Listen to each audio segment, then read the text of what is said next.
Bienvenidos a Energía 21. Hoy nos vamos a centrar en el tema de combustibles. Ahora bien, ¿qué está pasando en la Argentina energética? Y ocurre que la demanda sigue aumentando, cada vez consumimos más energía, pero la oferta sigue bajando. Parece esto una cosa crónica. La producción de petróleo y gas baja, a tal punto que pese al esfuerzo que ha hecho YPF, que aumentó su producción, la oferta sigue baja. ¿Por qué ocurre? Porque YPF produce el 30% de lo que consume el país. El resto lo compra el Estado en los mercados internacionales. Lo paga con dólares, razón del cepo interno. Ahora bien, el Estado ha gastado en lo que va del 2013 una cifra tan alta en el consumo de combustibles que se supone que superará los 13.000 millones de dólares.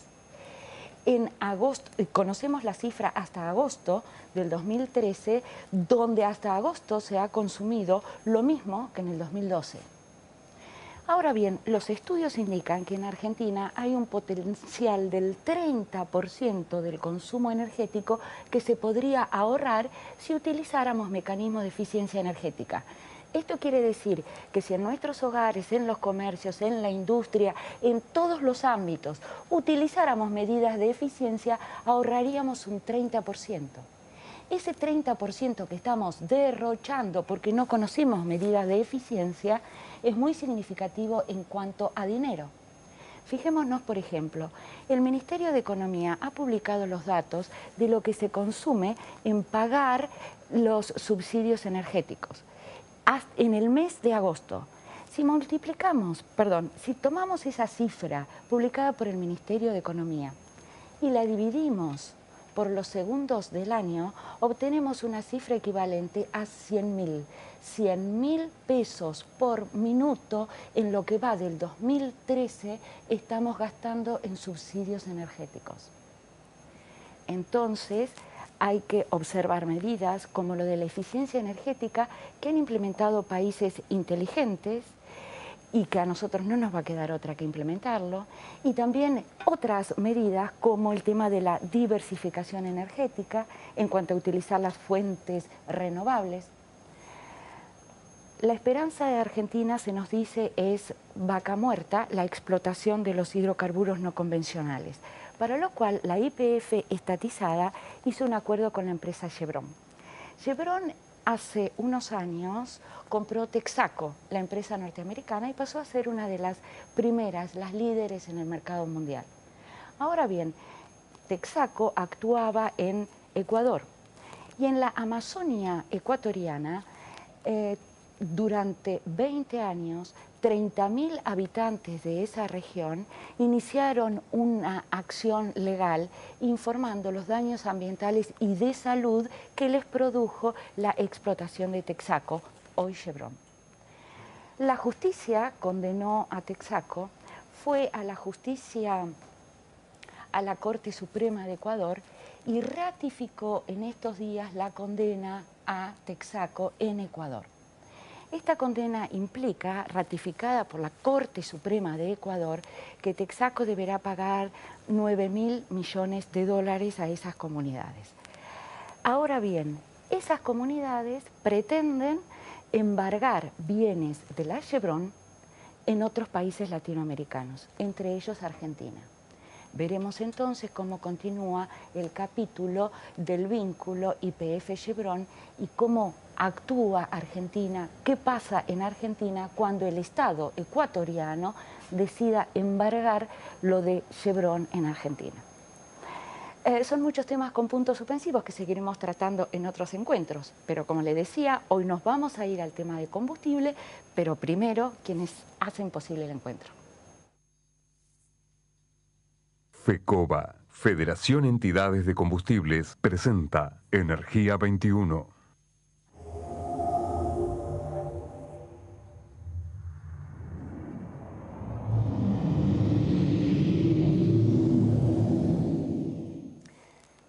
Y estamos para tratar el tema de combustible con la Federación de Entidades de Combustibles, la Federación de los Empresarios del Combustible. Sí. Su presidente Luis Malchiodi Y Fabián Tobalo, asesor jurídico. En realidad tendría que aprenderme de memoria el nombre de la federación, pero no importa, ustedes los representan en el interior y básicamente en la provincia de Buenos Aires, que es la provincia más fuerte. En cuanto al tema de combustibles, pareciera que hoy el tema de la escasez de combustible no está presente en la cotidianidad. ¿Es así? El tema del combustible. ¿Hay abastecimiento? Hay un abastecimiento que se ha mejorado, ya no tenemos problemas gravísimos, aunque en estos últimos días había algunas bocas de YPF sin combustible y algunas de Shell, pero no han sido graves, o sea de que en realidad ha sido algo muy circunstancial, no hemos recibido de las empresas ninguna aclaratoria, pero no es algo permanente ni lo cotidiano como era antes. O sea, de que entendemos de que el abastecimiento se mejoró bastante. Bien, y esto continuará en el próximo fin de semana largo, que es la próxima semana o dentro de 10 días, no sé bien. Es nuestra idea. De cualquier manera, nosotros como federación, que estamos aparentemente, diría, no ligados al tema de los veraneantes ocasionales, que son muchos que van a la provincia de Buenos Aires, y a todo lo que sea gastronomía y todo lo demás, nosotros en cierta forma colaboramos para que la gente que concurre, que son muchos miles de usuarios, que vienen a las costas atlánticas y a las zonas serranas de la provincia, que tengan un feliz regreso. Porque ha ocurrido de que en algún tiempo, cuando nosotros empezamos a intervenir ya firmemente, eso no ocurría y había problemas, colas y demoras muy importantes. Ahora, afortunadamente, con la intervención del gobierno de la provincia, que nosotros interesamos en cada oportunidad, y la Secretaría de Energía, que también ha actuado en consecuencia, tenemos un mejor resultado. Hoy la provincia de Buenos Aires puede exhibir un nivel de abastecimiento razonable, gracias a la intervención de los funcionarios que deben supervisar las cosas, porque nuestra entidad solamente tiene capacidad de denunciar, pero tenemos, diría yo, una respuesta más acorde con la realidad por parte de las autoridades provinciales y de la Secretaría de Energía. Sí, y esto es notorio, se ve cuando... Así es. Bien. ¿Qué ha pasado en el sur argentino con el tema del abastecimiento de combustible? Bueno, hemos intervenido porque lamentablemente, si bien la empresa estatal tiene algunos puntos de distribución, como hay en Ushuaia y en algún otro puerto del sur, los combustibles premium generalmente van por carretera. Entonces los maestros que estaban en huelga en Comodoro Rivadavia habían hecho un piquete prohibiendo el paso de los camiones cisternas. Esto es un hecho que, bueno, en realidad no queremos que tenga vinculación con la enseñanza, porque tampoco enseñan nada bueno. Pero nosotros, cuando nos anoticiamos de que el sur argentino estaba desabastecido de productos premium, hemos intervenido porque esa gente estaba bastante huérfana de asistencia. Perdón, y también en la provincia de Buenos Aires hubo algunos lugares donde la premium faltó. Sí, pero lo más grave fue en el sur. O sea que de Comodoro Rivadavia habían hecho un piquete, no dejaban pasar los camiones, los bloquearon y nosotros pedimos una intervención del Ministerio del Interior y de la Secretaría de Energía. No conocemos todavía el resultado. Los productos comunes son abastecidos generalmente por vía marítima, pero no los premium, que generalmente muchos de ellos son importados y se distribuyen con camiones. Bien, doctor Tobalo, hay un tema que me gustaría que nos aclare. Esto de los gravámenes municipales sobre los combustibles. A ver, aclarándoselo a la gente, hay municipios que ponen gravámenes o tasas municipales sobre el tema de los combustibles. Sí. ¿Esto está bien? ¿Qué dice la entidad? ¿Qué dice usted? Sí, esta modalidad se originó primero en la provincia de Córdoba con una tasa vial, o sea, un tributo afectado a la construcción y mantenimiento de la red vial de la provincia. que fue muy cuestionado y muy resistido, pero que está en vigencia en la provincia de Córdoba.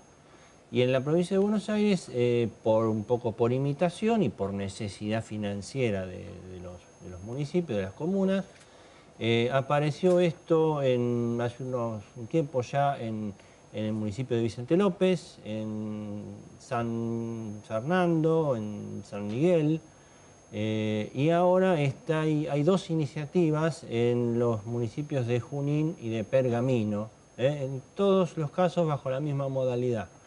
Un tributo municipal bajo la figura de una tasa afectada al mantenimiento y construcción de la red vial. La entidad encuentra algunos reparos, ha habido cuestionamientos y la entidad también los tiene. Desde el punto de vista fiscal no estarían facultados los municipios para establecer este tipo de tributo. Estaría esto en contra del régimen de coparticipación federal, del impuesto sobre los combustibles y del régimen que instituye la Dirección Nacional de Vialidad y el Fondo Nacional Vial. Las provincias y los municipios, al haber adherido al régimen de coparticipación federal, están inhibidas de establecer tributos similares, o sea, gravámenes sobre los combustibles, como lo están haciendo algunos municipios. La entidad ya está haciendo cuestionamiento y nos preocupa también el efecto distorsivo sobre el mercado, de que en algunos municipios existe este tributo y en otros no existe. Lógicamente va a producir una migración de consumos y una perturbación en el sistema de precios. Ahora llama la atención porque los municipios, o los ejecutivos, los legislativos de cada municipio saben perfectamente cuál es la legislación vigente. Entonces llama la atención que propongan esto, que se vote esto y que se implemente esto. Sí, tal cual. Nosotros pensamos que esto es un poco producto de la necesidad. Y en eso la entidad no tiene, digamos, una opinión para brindarle a las autoridades, porque los asuntos fiscales son problema de las autoridades, no son problema de la entidad. La entidad sí le preocupa que si se establece un tributo, este sea legítimo y que no perturbe el funcionamiento del mercado de combustible. ¿Por qué lo ponen como tasa? ¿Por qué aparece como bajo el rótulo de tasa municipal? ¿Cuál es la diferencia entre una tasa y otro impuesto? Bueno, la tasa en este caso está establecido como un tributo que está afectado específicamente a un destino, que es el mantenimiento y la construcción de caminos. Los impuestos, sabemos todos que los municipios no tienen facultad para establecer impuestos en el sentido técnico, ¿no? La facultad de los municipios fiscal, tributaria, se remite a la imposición de tasas.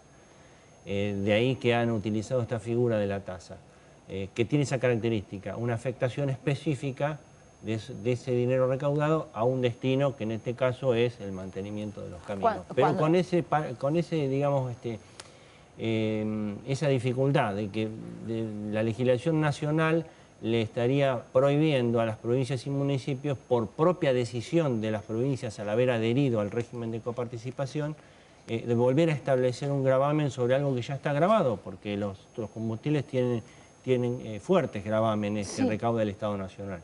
Bien, tenemos que ir a una pausa. Eso iba a decir justamente antes de ir a la pausa, que justamente el precio de los combustibles, la mayor parte, no recuerdo ahora exacto el porcentaje. Un porcentaje elevado. Elevado, aproximadamente el 70%. El 70% es impuesto, o sea que... Así es.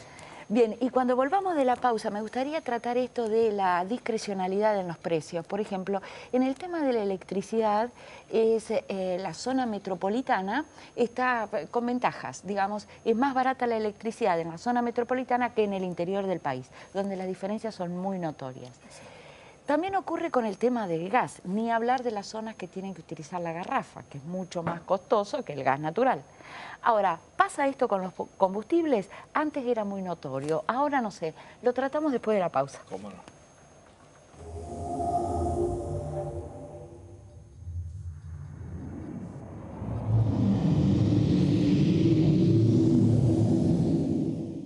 Cursos de fabricación de aerogeneradores de electricidad. Asociación Argentina de Energía Eólica. Sitio web argentinaeólica.com.ar. sindicato.org.ar. Sindicato Obreros y Empleados de Estaciones de Servicio. Un gremio en marcha. Confederación Cooperativa de la República Argentina. 50 años construyendo una economía en manos de la gente.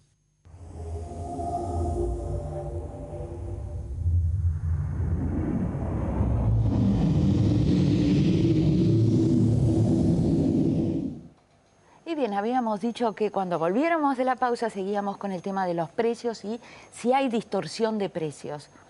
Sí, hay distorsión de precios, inclusive valores muy diferenciados, por ejemplo, en el aprovisionamiento de energía eléctrica. Nosotros lo notamos cuando se hacen los estudios de costo, que las estaciones de servicio del interior consumen valores de energía mucho más altos. Sí. Y también en algunas provincias del interior donde hay empresas de electricidad, de distribuidora propias de la provincia, los precios son absolutamente diferentes. Y en el caso de los combustibles, digamos, ¿el GNC tiene un precio estándar para todo el país? ¿Hay alguna región que cobra alguna tasa, alguna cosa que lo haga más costoso? O con el combustible líquido. El combustible líquido, los precios están regionalizados. O sea, de que en la provincia de Buenos Aires debe haber 40 precios diferentes como mínimo, que están instrumentados en razón de la distancia, en razón de los fletes que tienen que aplicarse a ese aprovisionamiento y a alguna serie de cosas, de factores externos que no hacen propiamente el mecanismo, a veces la discrecionalidad o la forma que interpretan la compañía que debe tener un valor. Lo que sí que tenemos que dejar claro que en general las estaciones de servicio no son las personas que fijan los valores de precio al público. Eso es muy importante que lo destaquemos. ¿Sí? Claro, debemos destacarlo porque la mayoría de las estaciones de YPF, por ejemplo, que es casi un 60% del mercado argentino, trabajan por cuenta y orden de la empresa. Quiere decir que la empresa fija los costos de venta al público, los costos al expendedor, y con un régimen que es falso cuando hablan de que es un régimen de consignación del producto. Nosotros entendemos de que eso es distorsivo, que es una intromisión en los asuntos particulares de cada expendedor y que esto lo obliga a aceptar una serie de condiciones que son impropias.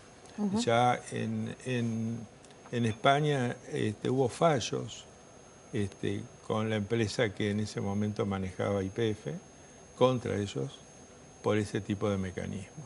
O sea, de que acá trataron de experimentar con todo lo malo. De bueno vimos poco.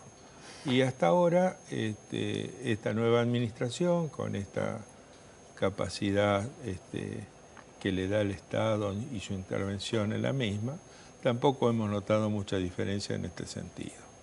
O sea, de que realmente si algo tenemos que criticar es de que no se ha mejorado ni el sistema de precios ni en ciertos casos la parte distorsiva que genera una consignación falsa como es la que aplican. Después, las otras empresas en general tienen un régimen de compra-venta que es mejor a nuestro criterio y que no tiene este tipo de problemas. Bien, un tema que me gustaría traer sobre la mesa es el vinculado a la ley de hidrocarburos. La ley de hidrocarburos, vamos a hacer una pequeña introducción, es una ley vigente en el país desde el año 67. Y fue, por decretos, fue de algún modo modificada, bueno, fueron decretos. Hace poco tiempo, el 15 de julio, el Estado Nacional publicó en el Boletín Oficial el decreto 929. Algunos de los párrafos entran en colisión con lo que dice la ley de hidrocarburos. Uno de ellos es que la ley de hidrocarburos otorga las concesiones a las empresas petroleras por 20 años. Y si el concesionario actuó bien, dicho en buen lenguaje, si cumplió lo que se comprometía a hacer, y entre ellos las cuestiones ambientales, se le podría prorrogar 10 más. En este decreto publicado en el Boletín Oficial 929 se habla de que directamente a la concesión se le da 35 años. Eso entra en colisión con la ley de hidrocarburos y es un decreto. Y también con respecto a las ganancias, y aquí hay otro tema, el de la renta petrolera. En este decreto que se publicó se habla de que la empresa podría dejar en el exterior, en su casa de origen, y son todas internacionales, el 20% de la renta. Yo no creo que obtengan más del 20%, o sea, la ganancia quedaría toda afuera. Es un tema súper delicado. Bien, entonces, hay sectores que están diciendo, no, vayamos al Congreso a discutir una nueva ley de hidrocarburos, donde esto tenga amplia discusión y donde podamos llegar a un acuerdo general.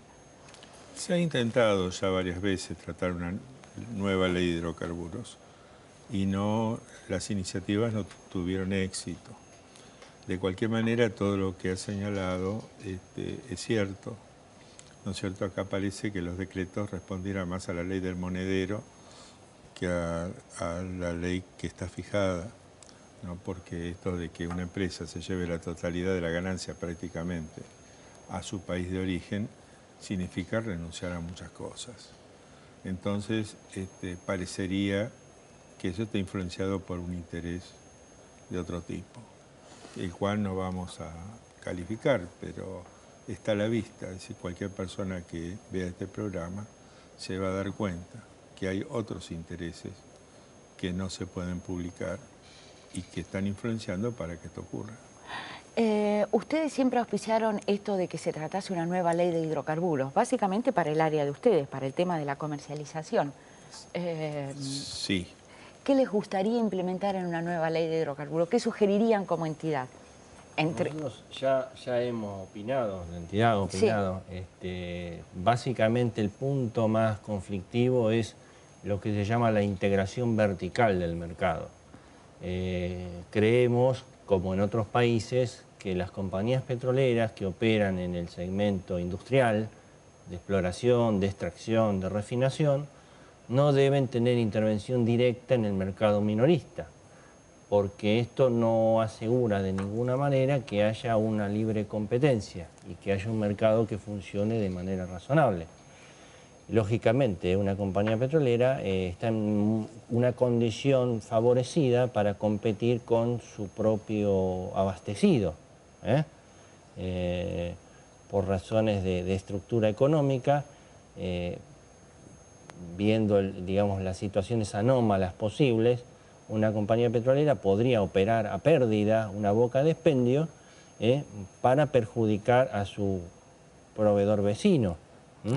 Estas situaciones, que no son meramente teóricas, que pueden darse, en otros países han motivado prohibiciones. Directamente lo razonable y lo sano es que quien opera en un segmento industrial, quien elabora el producto, no tenga un dominio del mercado minorista, porque no hay forma de asegurar la libre competencia si eso ocurre. Eso se estaba tratando y avanzó mucho en la provincia de Buenos Aires, en la Cámara de Diputados, donde la ley obtuvo media sanción y quedó para la Cámara de Senadores sin tratamiento aún. Bueno, pero eso se trata de una ley de comercialización, no precisamente la ley que se piensa modificar, que es mayoritariamente una ley de minera. Claro. O sea que siempre hubo esa discusión. Nosotros pretendimos poner los temas de comercialización en el cambio de la ley de hidrocarburos, pero en realidad, si no lo logramos, tenemos alternativas que ya se han ejercitado. Una de ellas es el proyecto de ley que hay en la provincia de Buenos Aires, que es muy interesante, que si Dios quiere vamos a lograr la aprobación en el Senado, tiene media sanción. Y de esa manera creo de que la parte de estaciones de servicio va a quedar bien para poder trabajar con un mercado saneado, no un mercado cautivo, y una libre competencia que va a favorecer a los consumidores. Tenemos muy poquitos minutos ya porque estamos sobre el cierre, pero me gustaría brevemente tratar la cuestión medioambiental. En el tema medioambiental, ¿qué propone la entidad? Se lo pregunto al asesor jurídico. Bueno, un tema Es importante, sí. importante. Afortunadamente la legislación internacional ha ido progresando hacia una mejor protección del ambiente. Y todos nos imaginamos que el manejo de hidrocarburos implica un riesgo importante para el ambiente, en sus distintos escalones, desde el industrial hasta el comercial. Digamos, el segmento el que nosotros más cercano tenemos, el comercial, es problemático porque manejar combustibles implica el riesgo de una contaminación. Hemos estado viendo los antecedentes de la legislación extranjera, sobre todo la legislación norteamericana, donde hay mucha experiencia, y la idea que se maneja y que la entidad estaría propiciando es la formación de un fondo a partir del precio de venta del combustible, un fondo destinado específicamente a la prevención del daño ambiental y en los casos en que hay un incidente, una contaminación, a la remediación. Esto tomamos un ejemplo en la legislación norteamericana, donde tienen un fondo de esas características, que instituye todo un sistema que la ventaja que vemos en eso es que ese sistema, que dotado de recursos importantes, permite accionar de manera inmediata ante un evento. Pensemos en los grandes problemas de contaminación. Un barco La Exxon Valdez. El caso que tuvimos acá en la provincia de Buenos Aires, en las costas de Magdalena, que no puede dejarse librado a la legislación civil, porque digamos, una vez que se produce el daño hay que actuar de inmediato. No podemos esperar a que termine un juicio y que un juez dentro de 10 años decida quién tiene que pagar un daño que se ha extendido mucho más que si se hubiese actuado de inmediato. Una de las ideas interesantes de ese fondo es que permitiría una actuación inmediata mientras se busca al responsable. Bien. Y que después la justicia diga quién es el que en definitiva tiene que pagar ese daño. Bien, nos hemos consumido el tiempo. Les agradezco que hayan estado con nosotros y nos encontramos dentro de 7 días con más energía. FECOBA, Federación Entidades de Combustibles, presentó Energía 21.